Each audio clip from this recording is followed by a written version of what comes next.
power system optimization, the future of Gotham City's power system, and the presentation will be delivered by Mr. Tristan Kuisis from Tetra Tech. Hi, Tristan. The next 30 minutes is yours.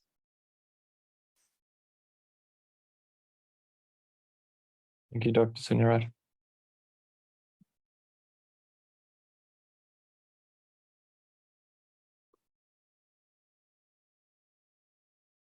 I hope everyone can see my screen. Yep. Yeah, thank you for having me today. It's a pleasure to speak with my colleagues, and I hope that what we cover today will be useful and give you a greater understanding of this topic of power system optimization and capacity expansion. Now, Paul started off our session today by looking at some case studies that had been undertaken in the past few years, looking at two different types of countries and the process that's involved in conducting these studies. And then Ep9 took us through an assessment of what's the process that's involved in introducing new generation into the system in the form of renewables. What are the best practices that we are seeing in use today? Now, what I'm going to speak about now is one of the tools that is being used across the world, from researchers to private entities to government institutions. And that is this tool called PIPES, or Python for Power Systems Analysis. So I'm going to do a quick recap of what we covered in the previous webinar, speak about why do we need PIPES, why is it important, why are these types of tools important, how does it work, how do we use it, and then just give a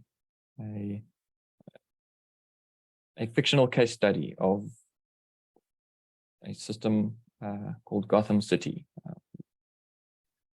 So, all right, let's get started. What is PIPES? Well, Python is a tool called Python for Power Systems Analysis. So it's a free and open source tool used for simulating and optimizing multiple electrical power systems over multiple periods. Okay, so what does that mean? Well, we have our power system that currently exists. We need to understand how it functions on a day-to-day basis, how much it costs. We need to look forward to the future and plan how to expand it, understand what retirements of current systems, current generators on the systems mean going forward. We need to understand how we satisfy existing and future demand of our power system. And we need to make sure that we do this in a least cost way. So fortunately, we can make use of the power of optimization. And what is that? It is essentially finding the most optimal set of decisions going into the future for selecting different generation technologies and expansion of our power system. What do we mean by least cost or optimal? Well, it's as in the word that Paul mentioned, it's always looking at least cost, but we also are now looking at best cost. So what else does PIPES include? Well, firstly, it includes all of the conventional power system generation technologies that you would know. It includes the ability to look at unit commitment of your power system. And more importantly today, it includes the ability to model variable renewable generation, storage units, as well as coupling to other energy sectors. And I believe Dr. Natapong is going to touch on sector coupling in his session. On top of that, it has the added benefit of the ability to simulate mixed and alternating direct current networks. So it's not just looking at your generation and demand, it's looking at the transmission and potentially distribution system that connects all of this together, and some of the other interactions that we can't forget about in our energy system. It's not just electricity. as you can see in this figure over here. So what else do we know about Python? Well, it's designed to be easily extensible, to scale well with large networks and long time series. For example, if we're looking at Barbados, it's a very small system, yes, but we still need to look out to the future. We need to look out a week ahead, a month ahead, a year ahead, potentially decades. On the other side, we may be looking at a larger country or a group of countries, as you can see on the right-hand side here. This is looking at the European power system.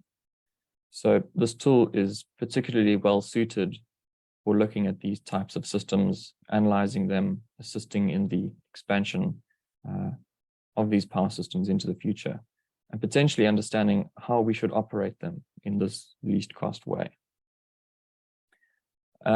Something else about the tool, it allows for the formulation of the full power flow equations, multi-period optimization of operation and investment with linear power flow equations. So what does that mean? Well, as a power systems specialist, you may want to look at how the power system operates when running load flow. Do you have the right capacity for your transmission lines, for your substations? Is the power getting to where it needs to go? And is the correct amount being generated from certain regions? So looking from a power systems perspective, but also on the other side, from an economic perspective, are we making the right investment decisions? And how are we running the power system today to ensure that it's running in a least cost manner? So where does PIPESA sit in the group of tools that people might know about? On the left, we have PSSE, Digslint, ETAP. These are your traditional power systems study tools. On the right, we have, for example, Plexos times osmosis, and these are your economic tools for assessing power systems. Now, PIPESA sits in between these two groups. It has the ability to understand a power system from looking at load flows, nonlinear load flows. On the other side, we can look at the economic dispatch and the expansion of the power system. Now, when we use these tools, we can't just look at it in isolation. We know that we have information coming from very many different sources. We need to be looking at the cost of technology today, the cost of technology going into the future. As Paul was mentioning a little bit earlier, we need to understand the differences between certain technologies and how they may be implemented and integrated into the power system.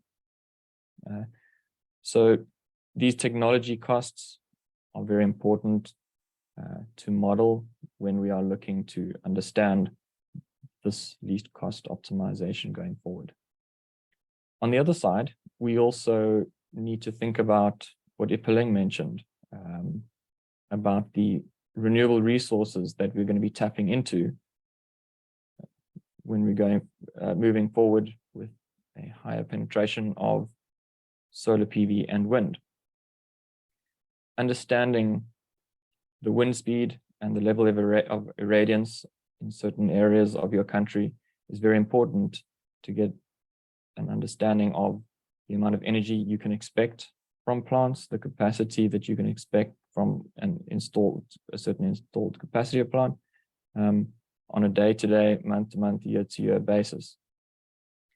So all of this information comes together with PIPESA and allows us to model our complete power system. Now, PIPESA, as you probably heard in the name, has got Python within it. So it's actually based on Python. You will need an understanding of Python to create these models, run these simulations. And there's a number of tools that assist in this process, from installing the Python programming language to looking at the source code of the PIPESA tool, editing tools, understanding the different packages involved. This is all of these tools assist in undertaking these studies. So why are we here again today? Well, there are some challenges that we know about, and some of these challenges are coming about firstly because we understand that climate change is becoming more and more important. A number of countries have introduced nationally determined contributions to reduce the use of fossil fuels. And as you can see, in the past, we've made use of a lot of these fossil fuels to run our power systems. We had thermal and hydro generation technologies that were dispatchable. They were built in time to accommodate growing load. We had electrical demand that was somewhat predictable. And as this generation reached its retirement, we just built another generator in its place. So it was a little bit more predictable than what we are looking at today. So, all right, let's move over to today. We're seeing there's an increasing electrification of all energy use cases. So one of the biggest examples today is electric vehicles. Some of the thermal generation technologies used in the past are now no longer, we were no longer able to install them. And for multiple reasons, they're detrimental to the environment. But on top of this, we have limited resources of these fossil fuels. So we need to find a way to use these renewable energy technologies and integrate them into our grid.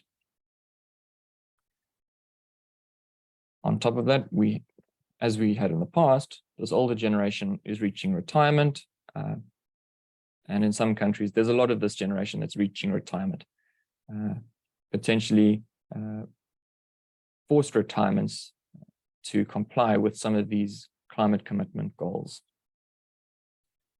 So we've got to introduce these new clean variable generation energy storage technologies, and the grid needs to satisfy all of these needs. So why are we using PIPESA? Well, as engineers, we need a tool to model the interactions between the electrical grid, the consumers, and the generators.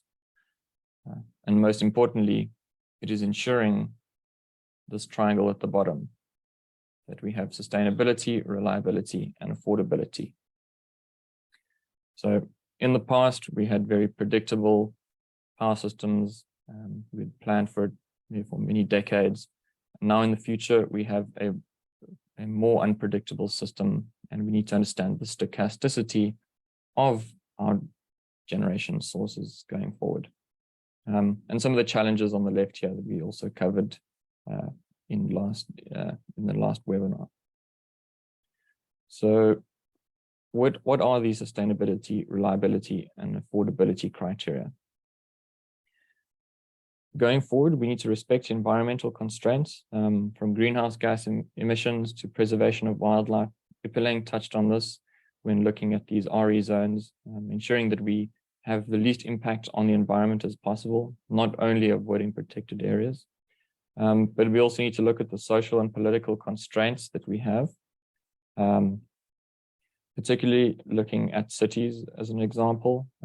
When cities become very built up, it's difficult to ensure that they have power. And the main ways of introducing power into large cities is a transmission system. So there has to be a give and take between the public and utility and government. On top of that, there's been some pushback by some communities in introducing generation technologies. Sometimes it's from offshore wind, sometimes it's from nuclear power. So there's not just we need to understand that it's not just a cost decision here. It's not just the economics that's involved. It's a multifaceted problem.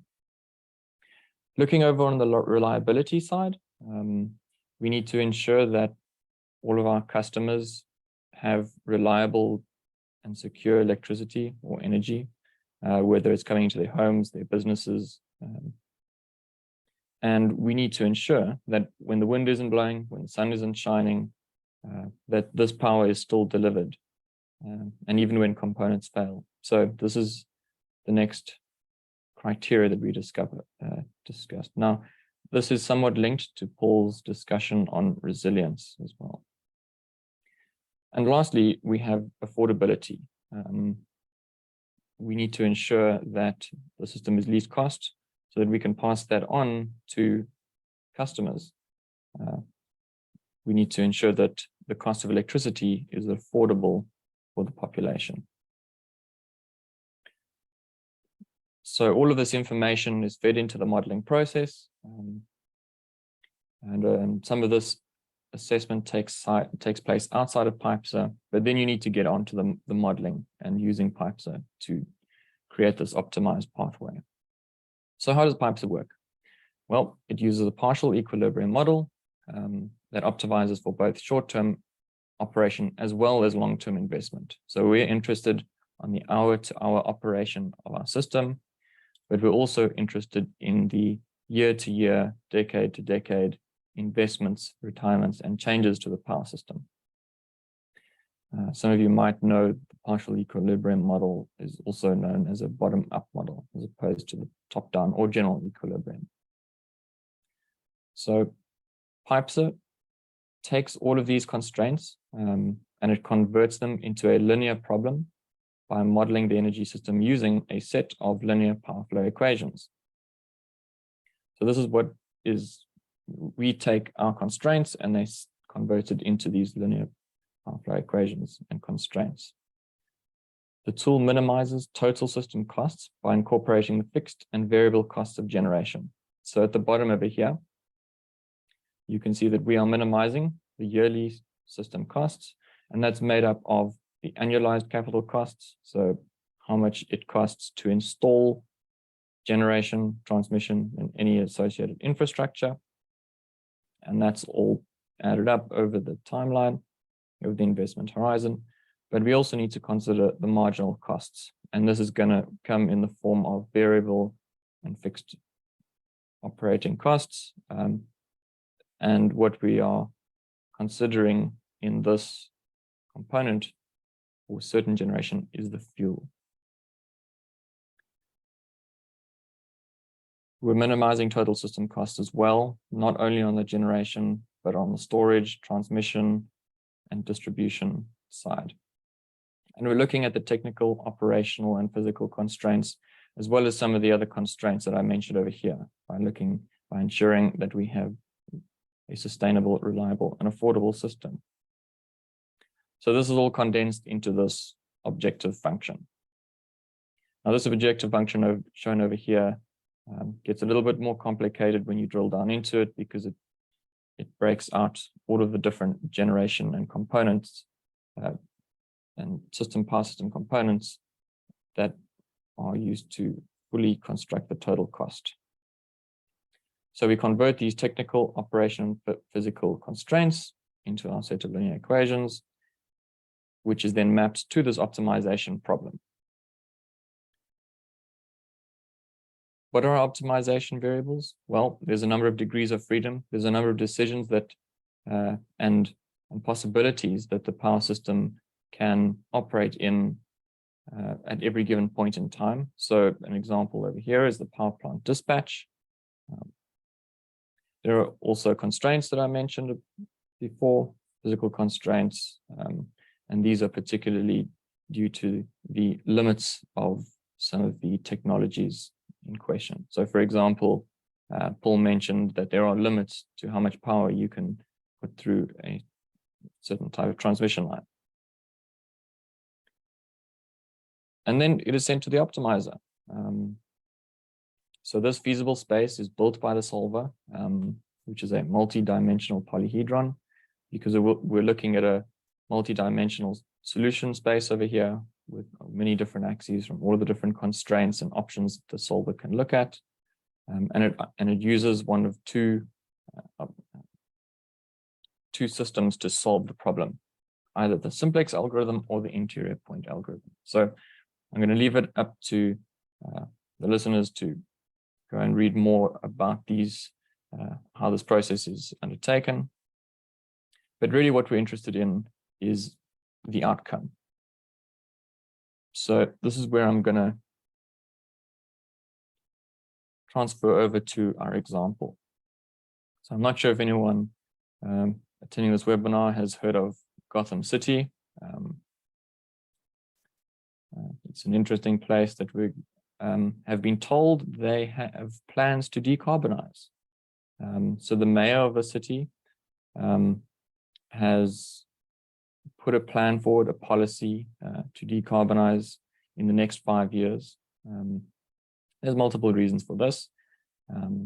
One is that, as you can see, this city has struggled for years with pollution from a coal-fired power plant. As it's a very small island, the coal-fired power plant has to be located on the island somewhere, which is not great for the health of citizens. Their only other power source, unfortunately, is a hydropower plant. And the reason I say unfortunately is because it will not be sufficient to cater to the city's needs currently and as they're going to grow. Now, we have seen a recent reduction in costs of alternative renewable technologies. And on top of this, we have to think about this retirement of our coal-fired power plant. And we need to look forward to ensure we satisfy these criteria, the sustainability, reliability, and affordability criteria.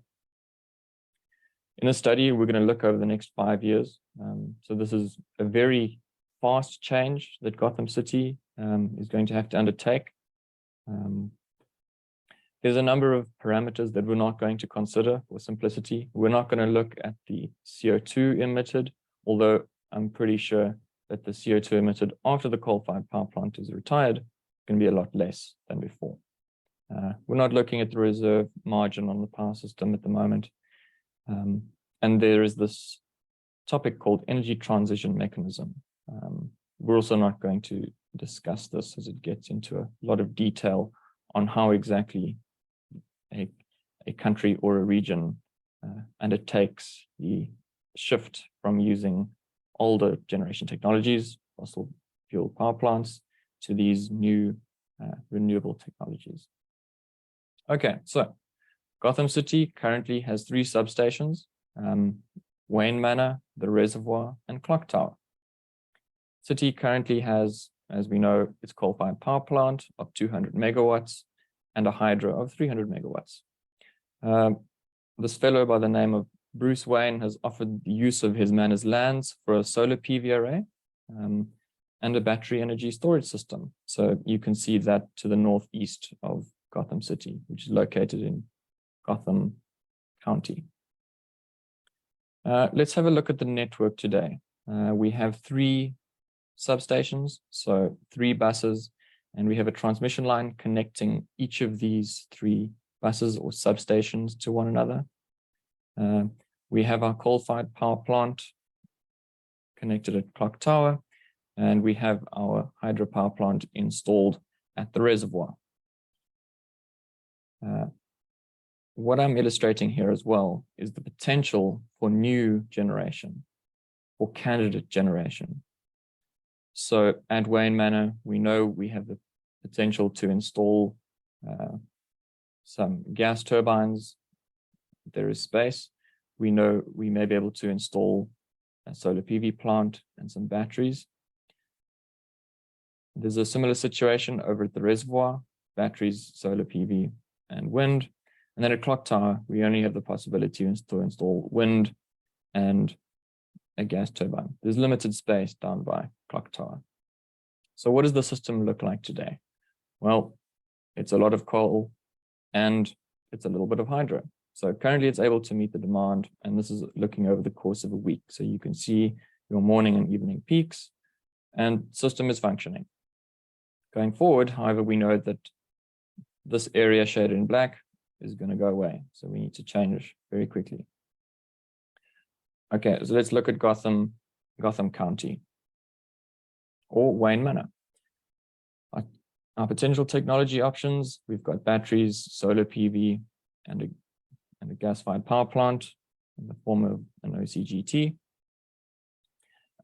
And Bruce Wayne has told us that he has offered the use of his lands for this battery energy technology. He's told it that there is a land constraint or a space constraint for this technology. He's going to install it. It's going to be underground. We're not sure where. He has told us that it used the latest technology, so it's more efficient than other battery systems on the market. And he has also told us it's cheaper. We understand that he is assisting in the process of getting these batteries. He has offered the use of his estate grounds for the solar PV array, which is excellent because it's just outside of the city, and there'll be limited problems related to resettlement or finding enough space. So now let's move on to the reservoir. So the reservoir, we know we have our hydropower plant, and we have 3 other technology options. A quick look at the hydropower plant. Well, it has 30 years of remaining life, which is excellent. It's past the time horizon of our study, which is only 5 years. It has a lot of storage in it. So at full output, it can provide energy for 6 days, and it has 300 megawatts installed. What about our candidate technologies? We can install wind, although we've been told that it's a low capacity factor, which essentially means we may not get as much energy from a wind power plant installed over here as we would like. However, it's cheap because it can be on land. We can install solar PV, but there's limitations to that. And we can also install a battery energy storage system. It's not as cheap as if we were to install at Wayne Manor. And lastly, our substation at Clock Tower. So this is where we're going to be retiring our coal-fired power plant, and it's going to be retired in 2 years' time. It has an installed capacity of 200 megawatts, and we can install a gas turbine over here. And we also have the ability to install offshore wind. And we understand that with a number of studies that have been undertaken, that this offshore wind has a very high capacity factor. So over a given year, we will expect a large amount of energy from this plant. However, it's offshore. It's going to be more expensive than if we install at the reservoir. Okay, so let's put all of this information into the model. We need to combine this information with the demand. So as you can see here, we have our weekly profile, our morning and afternoon peaks, and it's a growing city. It's approximately 6% year-on-year growth, which is phenomenal. What this means, though, is we need to install enough capacity, enough new generation to cater for this existing and growing demand. All right, let's run the optimizer and see what happens. What can we understand from this? Well, the system chose to install a lot of this battery 1, and I suspect that it chose to install battery 1 because it was more efficient. So this has a 95% efficiency against battery 2, which is only 90%. It's cheaper. However, we can only install 500 megawatt hours.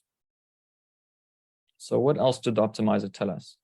Well, it said install 526 megawatt hours of this first battery, okay, which is very close to our limit over here.